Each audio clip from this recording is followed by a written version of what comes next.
Hey folks, it's Dave Neal here, host of the Rush Hour podcast. We've got MAGA influencers explaining on TV why they're leaving the movement following the Epstein files conspiracy and the lack of transparency going on. I wanted to share with you guys this cognitive dissonance, as they're calling it, as folks are sort of coming to and realizing that all they hoped that would come out of this presidency is really not, coming to fruition. Just take me inside your sort of theory of where we are now and where we're heading.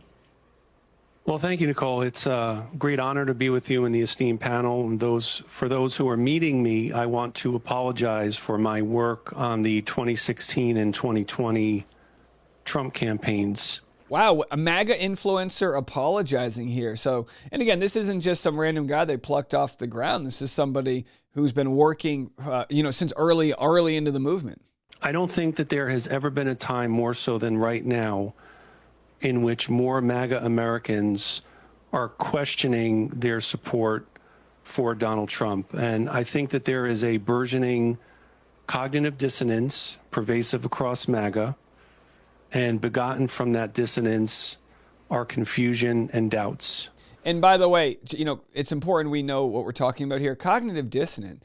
It can appear in different ways, whether you're dealing with relationships at work or even at cults. Now, I'm not saying MAGA is a cult, but I think it does follow some of the framework. So in a cult, a member might justify a manipulative leader's actions by claiming it's for the greater good of the group. A member might ignore evidence that contradicts a cult's prophecies by claiming it's a test of faith.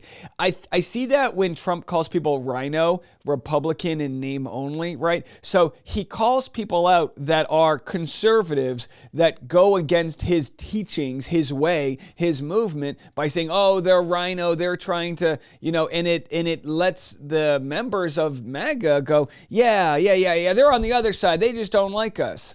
A member might minimize the impact of leaving the cult by saying that they weren't truly committed to begin with, right? Oh, those, like everyone who's left MAGA, everyone who's left Trump's administration, from Scaramucci to, the list is just endless of people that he has hired and fired, and then they were like, yeah, this is ridiculous. His policies, he doesn't know how he's running things. Cults exploit cognitive dissonance by creating situations where members are constantly confronted with conflicting information, encouraging them to rationalize and ultimately reinforce their commitment to the group. And we see this all the time. Every time there's a disaster in Texas where they turn down the money for the sirens to save lives when there's flooding, every single time there's something that happens, it's like, all right, how are they gonna justify this?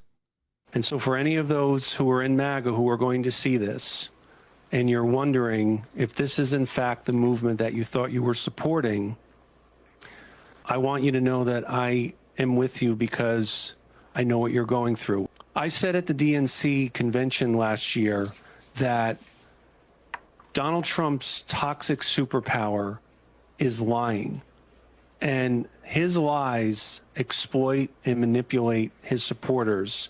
They exploited and manipulated myself, and MAGA has traumatized every square inch of this country. But there's an opportunity, Nicole.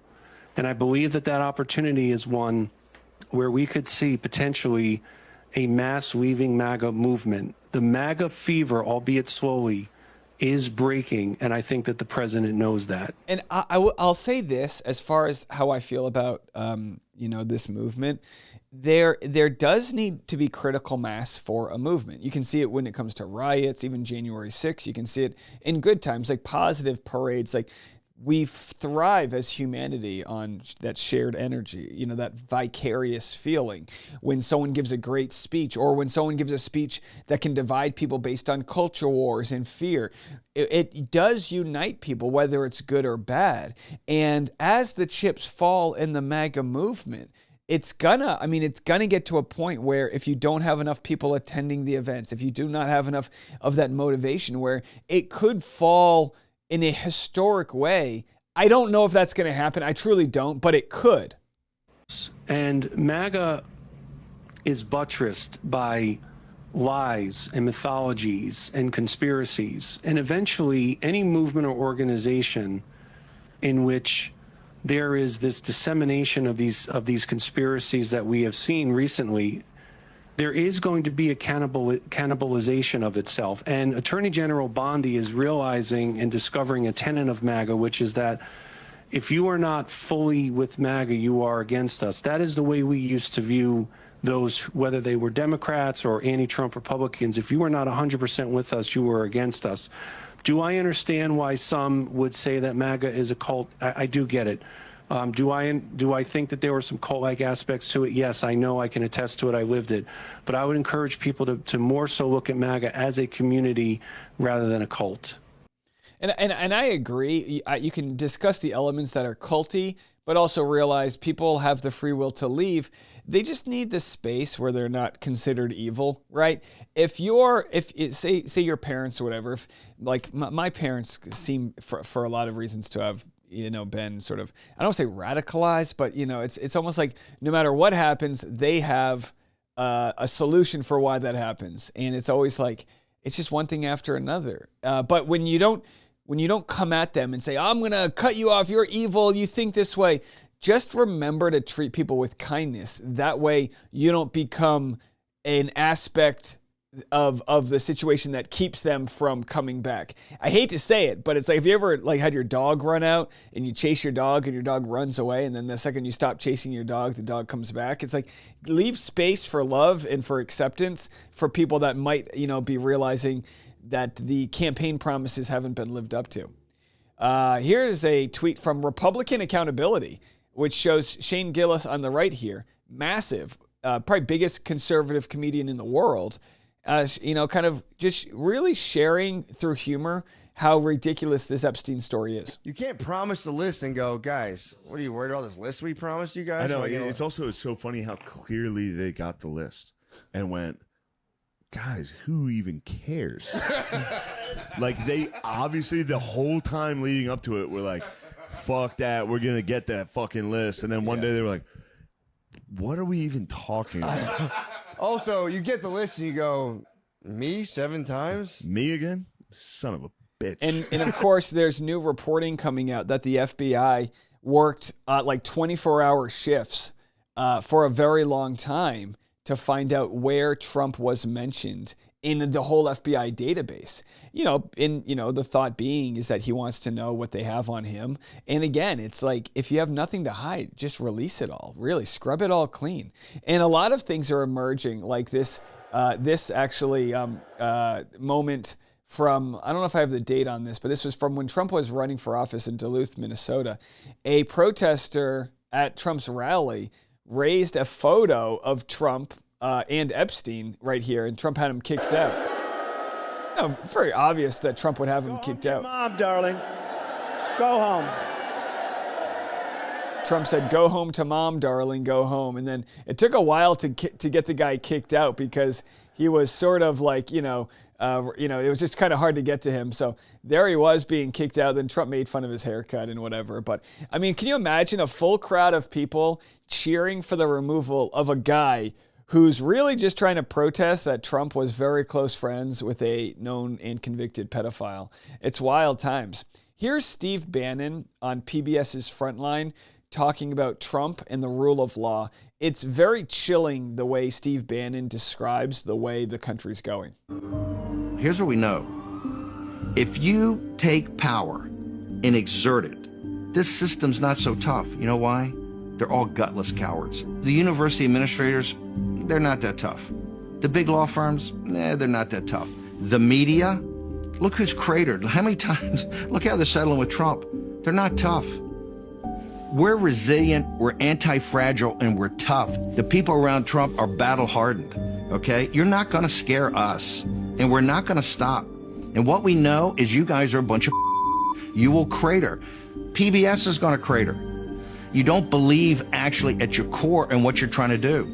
And you'll fold, like the law firms, like the universities, like the media, like all of these institutions. You will fold because we're relentless and I think he's right up front. Like up front, people were folding.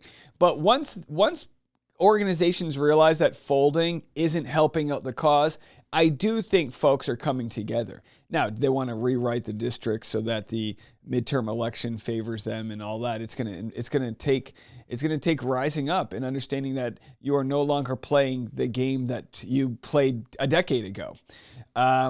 Here we have from the New York Times opinion section, the question about what does the government actually have on Epstein, right? That's the big question. Well, Julie K. Brown has been reporting on Epstein's arrest and, has been covering the story. So here's what she has to say about what she realistically thinks they have on either Epstein or Trump or the combination. What do you think, if anything, the government has in its possession that could shed further light on this case?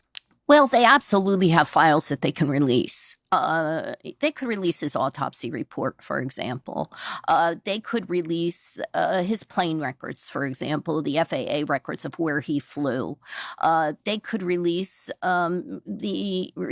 the names of victims, but they could release information gathered by the U.S. Marshal Service, which was supposed to monitor him. He was a convicted sex offender, but yet he was allowed to fly his plane all over the world, come back into the United States with girls or young women aboard his plane on a regular basis. So this is, to me, more of a story not necessarily about Epstein, but about our government and what our government did or didn't do. Right, and it comes down to they said they when they raided his home, he had all these video cameras up, and it's like, well, where's all the footage? And if was some of it destroyed? And folks will say, well, Biden didn't prosecute this for 4 years. Fine. Let's discuss why not. Let's keep digging into it. So I think that's going to wrap it up for us right now. We have some more content we need to get to, but I find the conversation fascinating. I understand why people will think I'm obsessed as I look at this, but we're watching it all play out in real time, and we're watching, a real sort of, I don't want to say crumbling of democracy, but the potential for that. It's the potential for the crumbling of democracy if brave men and women don't stand up and fight in the court systems. All of what the executive branch is trying to do as they have gained probably more power than has ever existed in the history of our country. And if you see people on both sides, ask them why they're not fighting to stop this. I think a lot of people are. And I think what Steve Bannon missed there is he didn't factor the internet into everything. The internet and the ability for folks to come together to expose lies. Pam Bondi, this sort of idea that they're going after Obama as a way to, cover for their lack of their releasing the Epstein files. Nobody's buying it. Nobody. And I think collectively, as we sort of understand the playbook, we are not falling for the tricks. Let me know what you guys think. And by the way, obviously, when we cover sensitive topics like this, we take an absolute hit from members of our community that really don't want to either hear the opinions or don't want anything to do with it. Maybe it's cognitive dissonance. Maybe they just don't want to come here for that type of stuff, which I understand. But if you do want to support the channel, please consider subscribing, share us with a friend. On Apple Podcasts and Spotify, you can leave us a nice review. It helps with the algorithm. You can hit the like button on YouTube. Or you could join the Patreon, patreon.com/Dave Neal. For $5 a month, you can be a part of our private membership community, and it will be the last thing standing if they get rid of YouTube, if they get rid of all these other things, or demonetize us for having these conversations. I hope that's not the case, but we are here to ride it out. Let me know what you think. We'll be back in the morning. As always, I'm Dave, and this is The Rush.